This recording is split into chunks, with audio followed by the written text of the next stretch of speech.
নমস্কার, welcome to astro console. আজকের বিষয় হলো কর্কট রাশির মাসিক রাশিফল জুলাই 2025। কর্কটের জন্য জুলাই মাসটা অতীব শুভ একটা মাস। তার কারণ আছে। কেন শুভ মাস বললাম, কেন শুভ মাস হতে চলেছে, সব পরপর ব্যাখ্যা করব রাশিফলের বিচারে। তবে তার আগে কিছু কথা বলে রাখি। এই মাসে একেবারে শেষের দিকে 26শে জুলাই শুক্র রাশি পরিবর্তন করে চলে যাবে বৃষ থেকে মিথুনে। 29শে জুলাই মঙ্গল রাশি পরিবর্তন করে চলে যাবে সিংহ থেকে কন্যা রাশিতে। এই দুটো পরিবর্তন। আর একটি ছোট্ট পরিবর্তন, যেমন যায় প্রতি মাসে আমাদের রবিদেব। তো রবিদেব আমাদের দ্বিতীয় পতি, তিনি 17 জুলাই রাশি পরিবর্তন করে মিথুন থেকে চলে আসবেন আমাদের রাশি বা লগ্নে কর্কটে। এই কটা পরিবর্তন। আর যেহেতু 26শে ও 29শে জুলাই মঙ্গল ও শুক্রের রাশি পরিবর্তন হচ্ছে, তো যেহেতু মাসের শেষের দিক, তাই এর প্রভাবটা অনেক কম থাকবে। তাই এটাকে নিয়ে এখন আলোচনা করব না। এখন আলোচনা করব যারা বর্তমানে যে অবস্থায় আছে সেই আলোচনাতে। তাহলে দেখতে পাচ্ছি 1 জুলাই শুক্র আছে বৃষ রাশিতে, রবি ও বৃহস্পতি আছে মিথুন রাশিতে, বুধ আছে কর্কট রাশিতে, মঙ্গল ও কেতু সিংহ রাশিতে, শনি আছে মীন রাশিতে, রাহু কুম্ভেতে। যেমন ছিল তেমন সবাই আছে। এবং এর পরিবর্তন ওই যে বললাম খুব বেশি হবে না। 17, 26 ও 29 ছাড়া খুব বেশি পরিবর্তন এই মাসে আর হবে না। তাহলে এবারে আমি আলোচনা করছি যে ওই যে প্রথমে যেটা বলে শুরু করেছিলাম যে কর্কটের জন্য অতীব একটি শুভ মাস। কেন এবার সেটা বলবো। তাহলে কর্কট রাশি অধিপতি চন্দ্রদেব, তোমরা সবাই জানি, আমরাও জানি, তোমরাও জানো। তো এবার রাশিপতি কোথায়? রাশিপতি চন্দ্রদেব তো একেবারে ঘুরঘুর করবে। ও তো সারা মাস 2 দিন করে থাকবে সব ভাবে বা রাশিতে। এখন এবার চন্দ্র যখন শনির সঙ্গে আর রাহুর সঙ্গে যাবে, তখন একটু আমাদের শরীর স্বাস্থ্যের প্রতি নজর রাখতে হবে। তো যদি জানতে চাওয়া হয় যে কখন যাবে, তাহলে আমি বলবো যে আমার ভিডিওতে, মানে আমার চ্যানেলগুলোতে ফলো রাখবে। আমি যখন কর্কটের সাপ্তাহিক রাশিফলে ভিডিও দেবো তখন চোখ রাখবে, জানতে পারবে। এবার বলবো যে পরবর্তী যে ভাব, দ্বিতীয় ভাবের অধিপতি রবিদেব, তিনি থাকছেন দ্বাদশ ভাবে প্রথম দিকে, মাসে 15টা দিন। তারপরে তিনি চলে আসবেন লগ্নে। এবার যখন দ্বিতীয় পতি দ্বাদশ ভাবে থাকে তখন কি হয়? খরচা বাড়ে। তবে খরচা বাড়লেও আবার রবি অনেকগুলো সম্ভাবনা খুলে দেয়। কিরকম? তিনি রবি এখন কার কাছে আছেন? বৃহস্পতির সঙ্গে আছেন দ্বাদশ ভাবে। আর বৃহস্পতি আমাদের কি ষষ্ঠপতি আর নবমপতি। তাহলে নবমপতি আমাদের সঙ্গে আছে রবিদেব, দ্বিতীয় পতি সঙ্গে নবমপতি। তাহলে কি হবে? কিছু আয় হবে, সঞ্চয় হবে, দূর থেকে ইনকাম হবে, দূর থেকে সম্ভাবনাগুলো খুলে যাবে। কি হবে? যারা অনলাইনে কাজ করো, যারা ইন্টারনেটে কাজ করো, তাদের জন্য ভালো সময়। তারা ইনকাম করতে পারবে, ইনকাম বৃদ্ধি করতে পারবে। নিজেদের নাম, নিজেদের পরিচয়, নিজেদের সব কিছু মানে প্রোফাইল, তা কি করতে পারবে? দূরে গিয়ে দূর পর্যন্ত বিস্তার করতে পারবে। নাম, ফেম, ফরচুন সব কিছু দূরে পর্যন্ত আমরা বিস্তার করতে পারবো। এবং দূরের সমস্ত কারোর সঙ্গে যোগাযোগ হবে। যারা আমাদের ম্যাটার করে এসব ক্ষেত্রে, তাদের সঙ্গে পরিচয় হবে এবং তারা আমাদের নাম পরিচয় বানাতে সাহায্য করবে। এটা ভালো একটা দিক। খারাপ দিক কি হলো? খারাপ দিক শরীরের দিকে খারাপ দিক হবে। হার্টের যত্ন অবশ্যই নিতে হবে। রবি হার্টের কারক, ব্যাস মনে রেখো এটাই। এবারে চলে যাচ্ছি পরবর্তী যে ভাব, তৃতীয়পতি ও দ্বাদশপতি। বলেছি কোথায় আছে?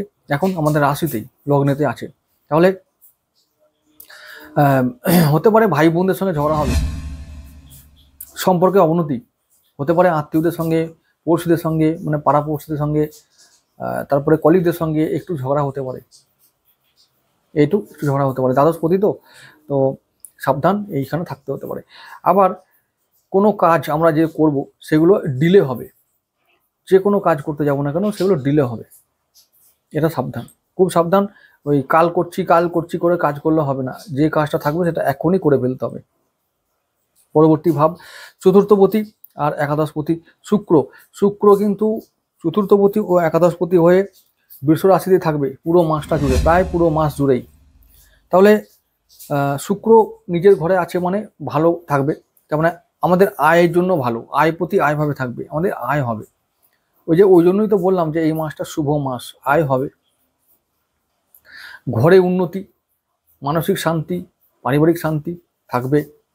গৃহে আমাদের বিলাস বাসনের জন্য আমাদের একটু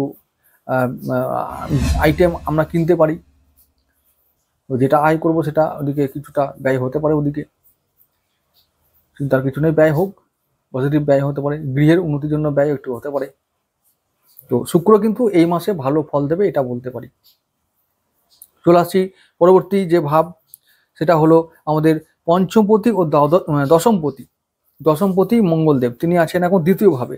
তাহলে শিক্ষার জন্য, প্রেমের জন্য, সন্তানের জন্য উন্নতি, কর্মের জন্য উন্নতি, কর্মে সাফল্য, কর্মে উন্নতি। হ্যাঁ, এবারে কর্মক্ষেত্রে গিয়ে একটু সমস্যা হতে পারে, কিরকম, কলিগদের সঙ্গে গুপ্ত শত্রুতার সম্মুখীন হতে পারে, ঝামেলার সম্মুখীন হতে পারে। কেতু আছে যেহেতু মঙ্গলের সঙ্গে, তাই কর্মক্ষেত্রে গুপ্ত শত্রুতা স্বাভাবিক, খুব স্বাভাবিক। এবং যেটা হচ্ছে আরেকটা কথা বলবো, যে শরীর স্বাস্থ্যের ওপর নজর রাখতে হবে, বিশেষ করে পেট ও গুপ্ত অঙ্গের যত্ন অবশ্যই রাখতে হবে, কেয়ারফুল থাকতে হবে এই বিষয়ে, সাবধান। কর্মে কিন্তু উন্নতি থাকছেই এই মাসে, জুলাই মাসে। এবার চলে যাব পরবর্তী যে ভাব, সেটা হলো যে আমাদের ষষ্ঠপতি আর আমাদের নবমপতি, 6 ও 9, এই দুটো ভাবের কারককে দেবগুরু বৃহস্পতি। তিনি কোথায় আছেন এখন? দ্বাদশ ভাবে। তো কি করবেন তিনি এখন ওখানে থেকে?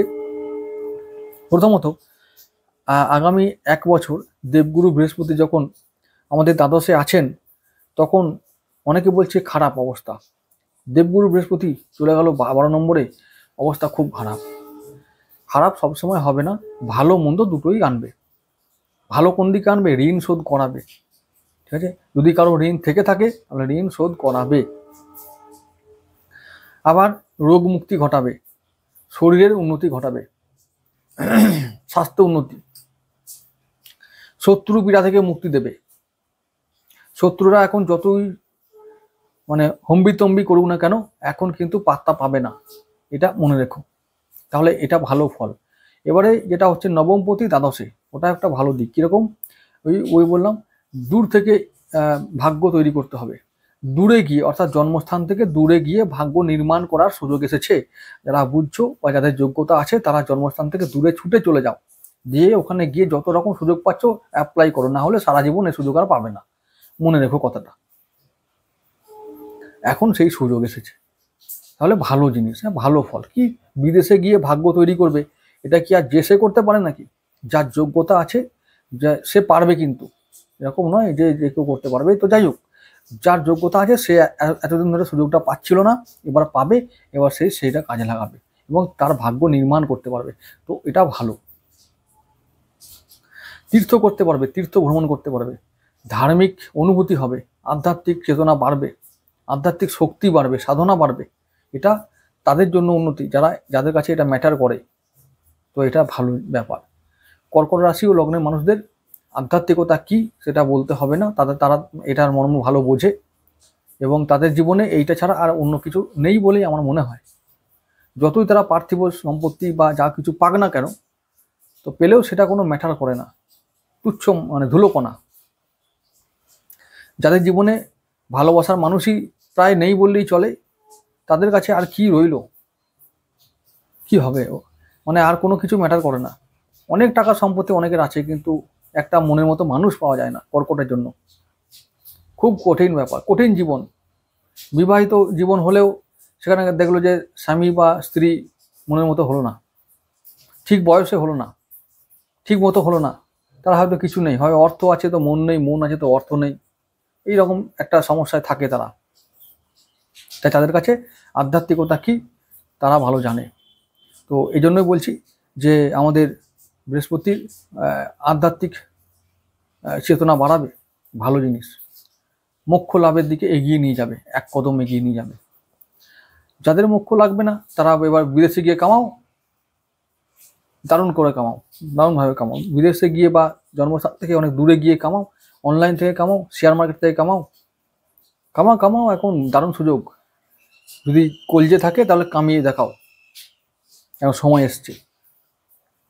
আচ্ছা, সব থেকে বড় কথা, কাজের ক্ষেত্রে গিয়ে না বসের সঙ্গে গিয়ে একটু সম্পর্কে উন্নতিটা হবে, বস ভালো ব্যবহার করবে বেশিরভাগ ক্ষেত্রে। যদি জন্মছকে রবি থাকে খারাপ, তাহলে আর কি হবে, রবি শনির সঙ্গে থাকলো তাহলে কিন্তু হবে না। তো বেশিরভাগ কর্কটের ক্ষেত্রে এখন সম্পর্কে উন্নতি হবে বসের সঙ্গে, আর বস এখন কেয়ার করবে, কদর করবে, ঠিক আছে, এটা ভালো একটা ব্যাপার। চলে আসছি পরবর্তী যে ভাব, সেটা হলো সপ্তম ও অষ্টমপতি। সপ্তম ও অষ্টমপতি আমাদের শনিদেব। এই শনিদেব এখন আছে আমাদের নবম ভাবে, তাহলে কি হবে, আমাদের ব্যবসার মাধ্যমে আমরা ভাগ্য নির্মাণ করতে পারবো। আর আমাদের দাম্পত্য জীবন একটু আমাদের এখন এমনভাবে আমাদের সাহায্য করবে যাতে মনে হবে যেন আমাদের একটু হালকা হলো বোঝাটা, এরকম সময় চলছে। যদিও এটা খুবই মিনিমাম এফেক্ট, এর এফেক্ট কিছুই নাই কর্কটের জন্য। সাথী যে সাপোর্ট করবে এটা একটা মানে একটা বিরল ব্যাপার, বিরল ঘটনা।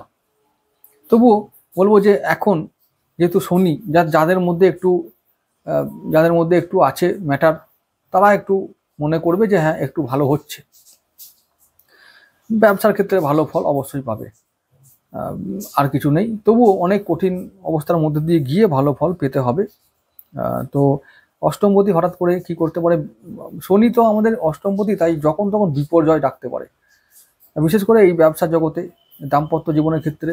ওই বললাম না, একটি জিনিসই আমাদের কেড়ে নিয়েছে ভগবান, কি করেছে, ওই মনের মতো লোক পাবে না, কথা বলার লোক পাবে না, মাঝে মাঝে এমন হবে, এমন এমন মানুষ দেখেছি যারা বৃদ্ধ মানুষ, কর্কট রাশি লগ্নের মানুষ, বৃদ্ধ বয়সে মানে একেবারে ভয়ঙ্করভাবে একা হয়, মানে এমন তারা হয় যে একটা মানুষ চাই এরকমভাবে আর্তনাদ করে। যাই হোক, সেটা কি করা যাবে, ভাগ্যের ফের, কিছু করার নেই। তো যাই হোক, এই মাসে আমি বলবো যে কর্কটের জন্য ভালোই একটা মাস, টাকা পয়সা জমবে, আসবে, ইনকাম হবে, আয় বৃদ্ধি হবে, ব্যবসাও খারাপ হবে না। তো সব দিক থেকে ভালো একটা মাস। আর বলবো যে যদি লাকি সংখ্যা ম্যাটার করে, তাহলে বলবো যে অবশ্যই তোমাদের 1, 2, 3 আর 9-এর মধ্যে থাকো, ভালো ফল পাবে। এবং অবশ্যই লাল, হলুদ এবং গেরুয়া রঙকে ব্যবহার করো, তাহলে কিন্তু পজিটিভ এনার্জি পাবে। ভালো থেকো সবাই, আবার দেখা হবে আগামী ভিডিওতে। ভালো থেকো সবাই, নমস্কার।